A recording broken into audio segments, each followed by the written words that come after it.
નમસ્કાર મિત્રો, જય હિન્દ સાથીઓ।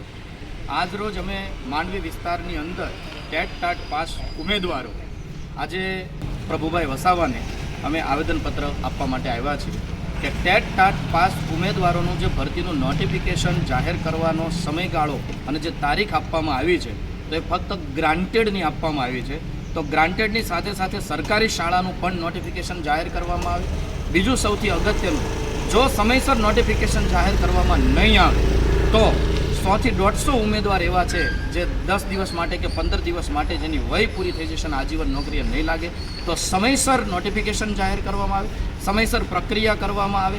અને બીજું, આજે 38,000 કરતાં પણ વધુ જગ્યાઓ જ્યારે ખાલી છે માધ્યમિક અને ઉચ્ચતર માધ્યમિક શાળાઓની અંદર, ત્યારે માત્ર 7500 જ કેમ 7500 કરતાં વધીને 15,000ની આસપાસની જગ્યાઓ ભરવામાં આવે તેવી માંગણી સાથે સમય મર્યાદામાં નોટિફિકેશન જાહેર કરવામાં આવે, પ્લસ સરકારી શાળાઓનું પણ સાથે સાથે નોટિફિકેશન આપવામાં આવે અને નિશ્ચિત સમયગાળામાં ભરતી પ્રક્રિયા પૂર્ણ કરવામાં આવે, જેથી શાળામાં ભણતા બાળકોનું ભવિષ્ય ન બગડે। એ ધ્યાનમાં લઈને આજે તમામ ટેટ પાસ ઉમેદવારો દ્વારા અહીંયા સંસદ સભ્ય શ્રી પ્રભુભાઈ વસાવાને આવેદન પાઠવવામાં આવ્યું છે।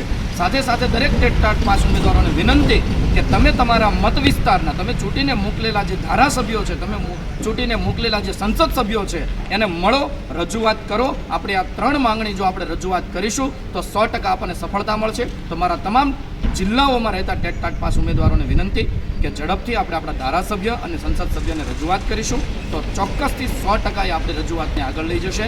બસ આટલું જ કહેવાનું અને સાથે સાથે સરકારને પણ નમ્ર વિનંતી, શિક્ષણ મંત્રીશ્રીને વિનંતી કે સમયસર ભરતી પ્રક્રિયા પૂર્ણ કરે અને 7500ની જગ્યામાં વધુને વધુ જેટલો શક્ય બને તેટલો વધારો કરે અને સરકારી શાળાઓની ભરતી પણ સમયસર કરે એવી વિનંતી સાથે જય હિન્દ, જય ભારત, ભારત માતા કી જય, ભારત માતા કી જય।